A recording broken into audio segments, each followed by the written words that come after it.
Brian Christopher Williams, better known to us all as Birdman, became one of the music industry's biggest moguls by using the same sales strategies he used on the streets during his days of drug selling. He recorded local talent, packaged and sold their tapes, albums, and CDs, each of which sold between $10 to $20 a pop, the same price as a $10 or $20 rock. The only difference was the new hustle was legal, so all they had to do was find talent to sign, record, and sell. And that's exactly what they did. Damn, it's hard. A baby cancer is struggling. The 9-5 and here, it's time for me to start hustling. I gotta get my serve on. Them hoes look at me bad. Fast forward 3 decades later, and Brian Birdman Williams became one of the biggest music moguls the industry has ever seen. And where it was most likely a beautiful ride for him, it was publicly hell for others. This is around the same time when BG was leaving Cash Money and trying to move forward and start his own label, Shadow City Records. When I first came to New Orleans, this was in '04, they were actually engaged in a lawsuit. He had a lawsuit against them to sue for his royalties or whatever, you follow what I'm saying? And it's crazy because our office was in Metairie, but Cash Money office was right up the street from us. I would have to pass their office to go to our office every morning leaving the house. So the thing about it was, the entourage knew everybody, so it would still be people from Cash Money entourage who BG was cool with. So he would still speak to Cash Money affiliates, but him and Baby just had their thing going on until they actually got it squashed. Yeah. Now I've been around him a few times when him and Baby have greeted and met each other and did their thing or whatever, you follow what I'm saying? So even when I was still saying shit in the public like BG versus Baby, I'm knowing to myself, these niggas I made up, they cool. Because at the end of the day, them niggas love each other, bro. You feel me? There's one thing when you just got a business relationship with a nigga, bro, when y'all got a personal relationship, bro, and you fall out behind business, that shit can be worked out, bro. Because he been in BG life since he was what, like 12? Yeah, it was like 12 or 13, yeah. So like 12 or 13, bro. You can't just throw that away. Because them niggas, they never hated each other. It was just a misunderstanding. They never hated each other. Right. So it was gonna work out, yeah.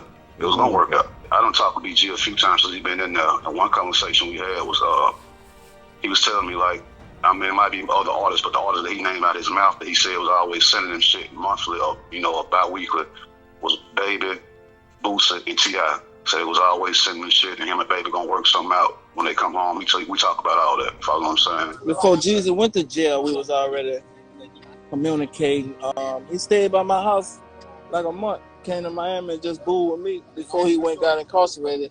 But by right, I was gonna judge Jesus, like, BG and Wayne, like, them my children. Before he left, Baby Birdman owed him money, right? From his previous Cash Money situation.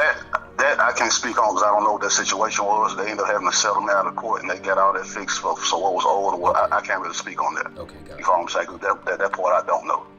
You did. And the only reason I asked is I saw a clip, I saw somebody made a video about BG had to go back to Cash Money. He couldn't leave, and that's the reason why he went back, I wouldn't, nah, bro, that ain't true. He didn't go back because he had to go back or because he couldn't leave, whatever. If he went back, that was something he did. He decided as a man, not because he had to. That's something he wanted to do, not because he had to. So that's false right there, bro. You feel what I'm saying? But obviously, I will say this for the record: whatever issues they had, it's obviously swept under the rug and it's positive now. So people need to focus on that. I've been with Wayne since 11, BG since 13. But right, they can't do no wrong in my eyes. I stand on that shit with my little and I've been in their life since they was babies, bro. Before BG was sentenced to football numbers for getting caught with those guns, him and Birdman wasn't seeing eye to eye. BG had started Chopper City Records and was constantly expressing himself about Birdman owing him money, which allegedly had all to do with the reason BG went back to Cash Money Records after his release from prison. Before Jizzle came home, Bird went to see him while he was still in prison. So that was the plan. And then Bird went to Jizzle, right? They're looking out for him and kind of like trying to bury the hatchet because they wasn't seeing out of album when Jizzle got locked up. When Jizzle got locked up 14, 15 years ago, he was in Detroit, man. He was moving around the country, still in New Orleans and everywhere, but the whole Chopper City record thing, he wasn't Cash Money when he got locked down. They wasn't communicating. Jizzle was doing his own thing. He know that Jizzle is a urban hero, especially as it relates to music and the street element of music.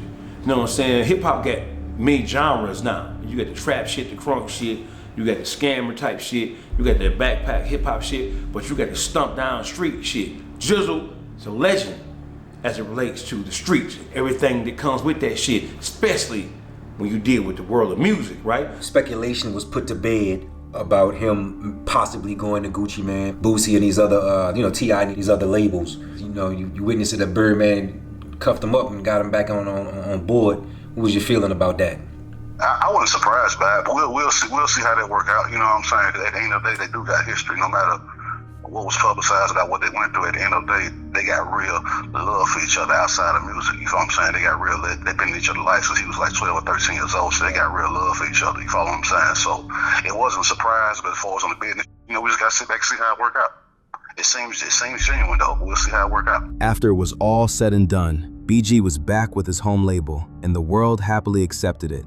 But if this next segment is true, it shows the real meaning of surviving Birdman. He utilized WAC 100 to try to get at Jizzle because Jizzle didn't want to sign with him. And it wasn't even that he didn't want to sign with him. It wasn't even that he didn't want to sign with him, but he just did over a decade in the penitentiary. You know what I'm saying? We wasn't jammed, we came home, and then they put out into the media that if it wasn't for Birdman, Jizzle wouldn't have had a great reception. Man, Jizzle leading up to his release, everybody knew what it was, man. It was a bidding war for Jizzle before he even came home. So when you say that dog gave him a car, gave him a chain, or put him in a studio, whatever, that's nothing, bro. That's nothing. He didn't do anything for him that he couldn't get for somebody else. I think Jizzle was familiar with him because he grew up under him. But he already knew the history he had with him and how scurvy it was and how say left when he really mean right. So of course Jizzle not finished. He wiser now than he used to be. He ain't 21, 22, 23 years old no more. He a grown man. He had an opportunity to sit back and reflect on all the shit that led him down the road that he eventually walked down. So of course he wasn't finna come home and sign that, and he wasn't supposed to. Go back to the footage of him coming home. You can look at Jizzle's body language and tell that he wasn't fully committed. Because listen, when I got locked up, my nigga, we wasn't seeing eye to eye. We wasn't on the same page. So when I come home, allow our relationship to blossom in a real way. Let's do some square business first. Show me you square business because you already showed me that you got some flaw shit in you. You hear me? So if they would have been a little bit more patient before they launched their smear campaign, maybe their relationship could have blossomed into something that was really worth talking about. But you trying to force a sign into something? If you really show me love, you show me love because I'm your son. You can tell the whole world I'm your son. You helped raise me, right? I ain't going nowhere. I ain't speaking against you. You know what I'm saying? WAC 100 said, hey, listen, niggas mad because during his interview, he said, oh, I'm independent. He is independent because he hadn't signed to nobody yet. You feel what I'm saying? Your music is secondary. Your personal relationship with him, who you called your son, that was first. And now we know because WAC done exposed the fact that I wouldn't have said none of this shit if I hadn't got the green light from his own backyard. He talking about Birdman knew about it. When they asked him, how did Birdman feel about what you said about B Jizzle? He said, he agreed with me. He ain't gonna say nothing about it. What he gonna, he know I'm a shovel man. He know I'm out there digging a hole for BG. That's what shovel man mean. I'm digging the hole so we can throw this thing in the hole, right? So he digging his hole. He digging the hole by putting all the slanderous shit about BG out there to the public. That's digging a hole for a nigga. Trying to bury him, right? In his own allegations, in his own so-called past and history, taking the most negative aspect and negative approach to what they say happened, and then putting a spin on it. That's when I was introduced into Baby, Brian Williams, Cash Money Records. Baby used to come over there by Rolling and buy songs because he had UNLV, and they was doing their little thing. They was doing concerts at the time. They was creating a buzz in the city. So when Baby heard my mixtape, Baby wanted to sign me immediately. MCL hit the southern rap scene somewhere in the early 1990s and was the general and face for the downtown 7 Forward Hardheads and Bally Boy Records. He went on to sign with Rap-A-Lot Records, where he wrote for Bushwick Bill's Little Big Man album. Before the beef between Cash Money and Hardhead Records, MCL almost signed with Cash Money, but soon after, found himself in a position of surviving Birdman. I started messing with Cash Money. I started messing with Baby. We started hanging together. Baby would come pick me up. He'll call me. You know, back then we had cell phones. He'll call my phone or he'll beat me. He'd just come get me just to go ride around with him. Birdman, classic Birdman. He always a slide. He driving a beautiful whip with leather in it. He's fresh to death. That was just Birdman. He always been that way. Even, I'm talking about the young Brian that I knew since he was young. He always was like that. He liked to dress fresh, jump sharp. He did.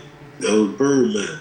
And so we used to ride around the city together and shit. He'd be talking about how, I'd be the perfect artist for Cash Money Records. So he gave me a contract. And I was feeling it. And I was like, all right, I'll sign it. And I said, but I'm gonna need a little bonus. Give me a $5,000 bonus, And Birdman agreed to it. He said, come to my house tomorrow. I go to his house the next day, chilling with the Slim come out with the contract. Slim, always quiet, he don't even talk. They used to sketch me out anyway. I ain't never knew what this nigga was thinking. He didn't walk in the room and don't say a word. He did. He gave me the contract. I signed the contract. Slim go in the back with the contract. Then he come back out with a knot of money. I grabbed the money. I'm thinking I got 5 racks. I'm happy. I'm thinking I'm about to walk out the door. Something told me count the money. It was $400, nigga. A whole bunch of ones and $5. I felt so played, bro. I was like, what? I said, babe, this ain't $5,000. I'm gonna just keep giving it to you as we go along, I'm like, yeah, all right. Yeah, so I felt played. I took them $400. I ain't never called Baby back. Baby tried to call me, I ain't answer. Here's the funny part about me signing though. I was 17 years old. Legally, I wasn't old enough to sign the exclusive contract without parental consent. Yeah, so he couldn't even sue me. I was supposed to have some kind of parental consent there, and that's how I beat that. So he couldn't sue me because of that. Plus, Baby didn't want to sue me anyway, because shortly thereafter, after I left him alone, that's when I met Roderick Smith. When I hooked up with Roderick, Baby didn't want to go against that grain at all. Roderick Smith was another downtown hustler who was also known for getting that business handled and was the owner of Hardhead Records. After signing MCL, the 7th Ward record label got into a heated beef with Cash Money that lasted until the departure of Roderick Smith. So since that, the $400 and everything, have you ever spoke to Baby since then? Or you guys ever ran into each other at any point? What happened was, after I stopped talking to him and I was not answering his calls, and I signed with Roderick, the next time I seen Baby, I was performing in a club in Kenner, and I was scheduled to do the show with BG. Both of us was on stage together the same night, and we couldn't even perform. The police had to close the whole show down because there was too much animosity in the room. Damn. What did the animosity come from? The main thing, when he didn't give me the right amount of money, when I signed the contract, I felt played. That's why I was pissed off with Baby. But then, BG came out with a CD on Chopper City. And he had a song on there called It's All On You. Mm-hmm. He dissed downtown. I'm from downtown New Orleans. Like I'm the only real, at that time, real rapper from downtown. Wait, you say he dissed it. Do you remember the line? Yeah, he said, what you gonna do? What you wanna do? Got my finger on the trigger, yeah, it's all on you. What you wanna do? What you wanna do? Downtown, get out the way, or it's all on you. Yeah, BG said that shit, downtown, get out the way. I'm like, what? Like, you know what I mean? And then he said another part of the song, played with him, Hardhead, nigga, they split him. And I was like, I'm listening to this nigga saying all these things. I went over. I'm already pissed off. with your daddy. You know, all y'all really thought Baby was y'all daddy, but I was pissed off. I was like, man, you gonna diss downtown and talk about splitting Hardheads and Baby. I feel like he played me now. And like, I just was like, I went off. You know what I mean? That's when I came up out myself. That's when I was like, man, fuck that. I'm representing downtown. You ain't gonna never play with us. Only thing, I was the only. They had Soulja Slim, Juvie, they had Lil Wayne, they had Turk, and you know, BG. I'm the only nigga from the downtown that was like, you know what I mean? Representing downtown. Then I was like, man, fuck them niggas. That's how I felt. I went with the move. I'm just saying, like, that shit is over now. But the main thing is, though, at that time, that's how I felt. And if I was back then now, I'd still say the same thing, you know? And before we close out, bro, speaking of that, because that's heavy with everything going online with BG right now. Well, he recently came home. When you saw that, what was your thoughts about it? I was happy to see the brother come home. Because, to tell you the truth, he is a good rapper. I ain't gonna take that from him, but I just ain't like how he shitted on us. But I'm glad to see him home and he's trying to do something with himself because I wouldn't want to wish that on no man what he went through. That place for years, bro. And it ain't nothing personal. It was never nothing personal between me and them. It was really all music shit to me, but you know, uptown and downtown, we always did have a personal beef too. So, you know, that played a part. But after Katrina and I was hitting same spaces, all that shit over with, if she asked me.